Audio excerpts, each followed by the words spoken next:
नमस्कार, मैं हूं नीलू। तो लगातार इजराइल हमले कर रहा है, लेबनान पर हो या बाकी संगठनों पर हो जो ईरान के प्रॉक्सीज हैं। लेकिन इस बीच अब ईरान का एक बड़ा बयान आ गया है। हालांकि बड़ा सधा हुआ ये बयान है, लेकिन ईरान ने ये साफ कर दिया है कि इजराइल ने ईरान को कम आंका है। अब ये कम आंकने के पीछे किस तरह के तर्क दिए जा रहे हैं ईरान की तरफ से, बातचीत करने के लिए मयंक मेरे साथ जुड़ गए हैं। मयंक, अगर ईरान की बात की जाए, उसकी मीडिया में उनके अंदर जो भी जर्नलिस्ट हैं या जो रिपोर्ट कर रहे हैं, वो बहुत सारी बातें कर रहे हैं। खास तौर पर जो इजराइल ने हमला किया ईरान पर, उसको लेकर कहा यह जा रहा है कि बड़ा कम आंका गया, 4 सैनिक मरे हैं। बड़े हमले की बात इजराइल करता रहा है, लेकिन वैसा कुछ भी नहीं दिखा है। और खास तौर पर जिस तरह से मिसाइल दागे गए, उनको अंदर दाखिल नहीं होने दिया गया। अब वहां के इस पूरे सिस्टम को लेकर भी बहुत चर्चा हो रही है। देखिए नीलू, आप बिल्कुल ठीक कह रहे हो। सोशल मीडिया में इस समय 3 बातों को लेकर चर्चा है। अगर हम देखें कि ये पिछले 1 साल से, पिछले साल 7 अक्टूबर को जो हमले हुए थे इजराइल के ऊपर, उससे 1 साल से जो ये एक प्रकार की लड़ाई चल रही है, इसमें इजराइल को 3 बड़े झटके लगे हैं। एक का जिक्र तो आप कर ही रही हैं, हम उसकी बात करेंगे। इसके अलावा एक बड़ी चीज मैं आपको बताना चाहूंगा। इजरायली मिनिस्ट्री ऑफ सिक्योरिटी जो है, इसने पहली बार ऐसा कहा जा रहा है कि ये बात मानी है कि पिछले 1 साल में 890 इजरायली सैनिकों की मौत हुई है। अच्छा। ये पहला मौका है ऐसा। देखिए इजराइल, कि इजराइल की जो डिफेंस मिनिस्ट्री है, मिनिस्ट्री ऑफ सिक्योरिटी है, इसकी तरफ से कहा गया, हालांकि ये बात भी सोर्सेस के जरिए ही बाहर आई है कि इनकी तरफ से ये कहा गया कि करीब 890 इजरायली सोल्जर्स की गाजा में, लेबनान में और बॉर्डर में अलग अलग हमलों में मौत हुई है। ये एक बड़ा आंकड़ा है। 890 इजरायली सैनिकों की मौत होना जो है, ये वाकई एक बड़ा झटका इजराइल के लिए है, इसमें कोई दो मत नहीं है। और दूसरी चीज आप देखिए, अगर हम लेबनान की भी बात करें, लेबनान में जो ऑपरेशन हो रहा है उसकी भी हम चर्चा करेंगे। वहां पे भी लगातार जो इजराइल के मरकावा टैंक्स हैं वो तबाह हो रहे हैं।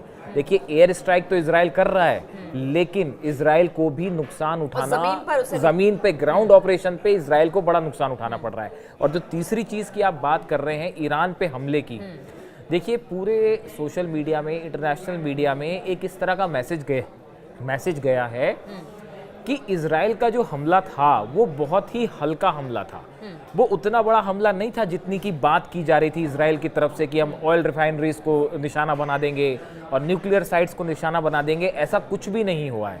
जो पहली बात तो ये कहा गया कि जो ये fighter jets F-35, F-16, F-15 से हमले हुए, ये ईरान की सीमा के अंदर दाखिल नहीं हुए। ये बड़ी बात है। जॉर्डन, यस, आयरन डोम सिस्टम पर भी है कि बड़ा जॉर्डन की सीमा से, सीरिया की सीमा से ये हमले हुए हैं और ईरान की सीमा के अंदर फाइटर जेट्स नहीं गए। जो मिसाइल्स हैं वो बाहर से दागी गई। और दूसरी सबसे बड़ी चीज़ ये है, देखिए कि जैसा पहले एक अंदाज लग रहा था कि इजराइल का बहुत बड़ा हमला होगा, ये वैसा बड़ा हमला इसको कतई नहीं माना जा सकता जिस तरह अभी चीज़ें निकल के सामने आई हैं। अब देखिए इसको लेके जो आप जिक्र कर रहे थे कि खामेनेई का बयान सामने आया है, जिसकी बहुत ज़्यादा चर्चा है।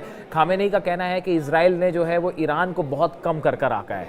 अब वो ऐसा क्यों कह रहे हैं? वो ऐसा ये कह रहे हैं, उनका कहने का मतलब ये है कि ईरान जो है उसने न सिर्फ इजराइल के हमले को एक प्रकार से नाकाम किया, जो मिसाइल्स अंदर आई उसमें से काफ़ी सारी मिसाइल्स इंटरसेप्ट की गई मिसाइल, और जो मिसाइल गिरी भी हैं उनसे वैसा नुकसान नहीं हुआ जिसका मतलब पहले अंदेशा था कि बहुत आशंका थी कि बहुत बड़ा नुकसान होगा।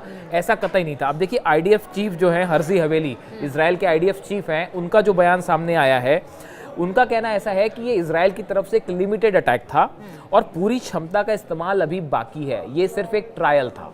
अब देखिए इसके 2 मतलब हैं। पहला मतलब ये है कि IDF चीफ खुद ये मान रहे हैं कि ये हमला छोटा हमला था। जब IDF चीफ ये कह रहे हैं कि भाई अभी तो हमने अपने, इसके पीछे की क्या वजह आपको लगती है? छोटे हमले से क्या जताना चाहता है? क्या IDF चीफ के बयान का एक बात तो साफ है, वो खुद ही मान रहे हैं कि हल्का हमला था, लेकिन साथ वो ये भी कह रहे हैं कि अभी पूरी क्षमता का इस्तेमाल बाकी है। तो क्या इजराइल एक और हमला कर सकता है ईरान पर? ये भी इसका एक मतलब ये भी निकाला जाता है। या फिर एक प्रकार से कि आप अपना जो है मुंह छिपाने की कोशिश कर रहे हैं कि इंटरनेशनल मीडिया में एक ये मैसेज गया कि भाई इजराइल ने बहुत बड़ा हमला नहीं कर पाया, तो अब इसमें कुछ मुंह छिपाना है, तो इसलिए आप ये बयान दे रहे हैं कि भाई अभी हमने पूरी क्षमता का इस्तेमाल नहीं किया। इसको दोनों तरह से देखा जा सकता है। लेकिन जो आपका सवाल है बड़ा महत्वपूर्ण है कि ये हमला छोटे लेवल का हमला क्यों था। अब देखिए अमेरिका में होने हैं चुनाव। अब कहा यह जा रहा है कि अगला राष्ट्रपति अमेरिका का कौन होगा इस पे बहुत कुछ डिपेंड करता है उस पे सब कुछ डिपेंड करेगा। यहाँ पे मिडिल ईस्ट में क्या होने जा रहा है, यहाँ पे क्या ईरान और इजराइल के बीच लड़ाई छिड़ेगी, क्या इजराइल फिर से हमला करेगा या फिर ईरान पलटवार करेगा इजराइल पे, ये सब कुछ इस बात पे तय करता है कि अमेरिका में राष्ट्रपति चुनाव के क्या परिणाम आ रहे हैं। तो यानी कहा जाए अमेरिकी राष्ट्रपति चुनाव से पहले की ये शांति है, अगर एक बार चीजें निपट गई, वहां पर राष्ट्रपति कोई नया बना और राष्ट्रपति बनने के बाद जो नाम सामने आया उसी के अनुसार मिडिल ईस्ट की किस्मत तय। बिल्कुल सही कह रहे हो आप। देखिए इस बार भी जो अटैक था, ऐसा लगता है मानो इजराइल को ये कह दिया गया था कि आप अटैक तो करेंगे लेकिन ये अटैक बड़ा नहीं होना चाहिए। अमेरिका किसी हालत में ये नहीं चाह रहा, फिलहाल जैसे संकेत मिलते हैं, जो वहाँ के फॉरेन मिनिस्टर जो है, डिफेंस सेक्रेटरी हैं, उन्होंने जो बात की, या सेक्रेटरी ऑफ स्टेट्स है, उन्होंने जो नेतन्याहू से और रक्षा मंत्री से इजराइल की बात की, तो ये मैसेज बड़ा साफ था कि जब तक अमेरिका में चुनाव नहीं हो जाते तब तक कोई बड़ा युद्ध नहीं होना चाहिए। देखिए एक बार अगर यहाँ पे फुल फ्लेजेड वॉर छिड़ जाता है, या अगर इजराइल का बहुत बड़ा हमला होता, न्यूक्लियर साइट्स पे हमला हो जाता, या ऑयल रिफाइनरी पे हमला होता, उसके बाद ईरान भी जो है अपनी तरह से तैयार है पूरा। हाँ। उसकी तरफ से, ईरान की तरफ से भी ये कहा जा रहा है कि हमारा जो ट्रू प्रॉमिस 2 ऑपरेशन होगा, जो पहली बार 180 मिसाइल्स गिरी थी, वो ट्रू प्रॉमिस उसका नाम दिया गया था। तो अब ईरान की तरफ से ये कहा गया है, मोहम्मद बाघेर जो हैं ईरान की संसद के अध्यक्ष जो हैं, उन्होंने ये कहा है कि ईरान का जो ट्रू प्रॉमिस 2 ऑपरेशन होगा, ये एक बहुत बड़ा अटैक होगा और इजराइल पर निर्णायक हमला होगा। तो देखिए ईरान जो है वो हर तरह से इजराइल को जवाब देने के लिए तैयार बैठा हुआ है। ना सिर्फ मिसाइल्स तैयार हैं, बताया जाता है कि 1000 मिसाइल्स जो हैं वो लॉन्चिंग साइट्स पे रेडी हैं, फाइटर जेट्स रेडी हैं, जो सुरक्षा डिफेंस सिस्टम है वो रूस की तरफ से ऑलरेडी दिया जा चुका है। तो ऐसी स्थिति में ईरान ने भी अपनी तरफ से युद्ध की पूरी तैयारी कर रखी है। अब सवाल यह है कि क्या ईरान पहले जवाब देगा, क्या इजराइल का अगला कोई कदम हो उसके पहले ईरान, या फिर अगले चुनाव तक, अमेरिका के जब तक चुनाव के रिजल्ट नहीं आते तब तक शांति रहेगी। तो इन सब सवालों के बीच में पूरी स्थिति उलझी हुई है। देखिए आपने लेबनान की भी बात की, लेबनान में जो एयर स्ट्राइक्स हो रही हैं, इसमें तो हिजबुल्लाह को ज़बरदस्त हानि हो रही है, क्षति हो रही है।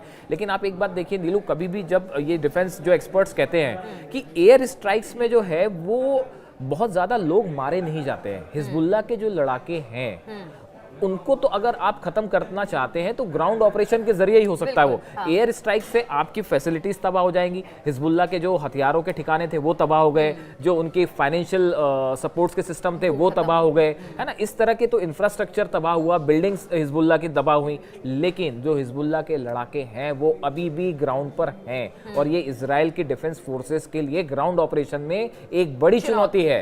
और यही इसी का परिणाम ये है कि बार बार जो ये खबरें आती हैं कि मरकावा टैंक्स जो हैं वो एंटी टैंक मिसाइल से तबाह किए गए हैं। अभी पीछे हमने खुद ही ने बताया था कि करीब 28 टैंक अब तक तबाह हो चुके हैं। तो ऐसी स्थिति में जो ग्राउंड ऑपरेशन है लेबनान में वो आसान नहीं है। और अब तो ये भी चर्चाएं हैं कि क्या ईरान पर हमले के बाद, जिसको लेकर ये कहा जा रहा है कि ये बड़ा हमला नहीं था, या जो है बहुत छोटे स्तर पे इजराइल ने हमला किया, ईरान का कुछ नहीं बिगाड़ पाया इजराइल, इस तरह की आप देखिए सोशल मीडिया में भरमार चर्चाएं हैं। तो क्या लेबनान से भी क्या इजराइल अपनी फोर्सेस वापस बुलाना चाहता है? देखिए लेबनान में इजराइल का मकसद है एक बफर जोन बनाना, ताकि हिजबुल्लाह के रॉकेट्स इजराइल की सीमा में दाखिल ना हो। जो लोग चले गए हैं इजराइल के अपने अपने इलाके को छोड़कर, वो आ जाए वापस अपनी अपनी जगह पर और वहां पर उत्तर इजराइल में बस जाए। बिल्कुल बिल्कुल सही। तो वो एक उसी मंशा के साथ ये ऑपरेशन हो रहा है, ऑपरेशन चल रहा है। लेकिन ये यहाँ पे जो है आप एयर स्ट्राइक्स तो हो रही हैं, इसमें कोई शक नहीं कि हिजबुल्लाह की तरफ, हिजबुल्लाह के बड़े जो लीडर्स हैं वो मारे गए और बड़ा नुकसान हुआ है। लेकिन ग्राउंड ऑपरेशन कब तक चलेगा?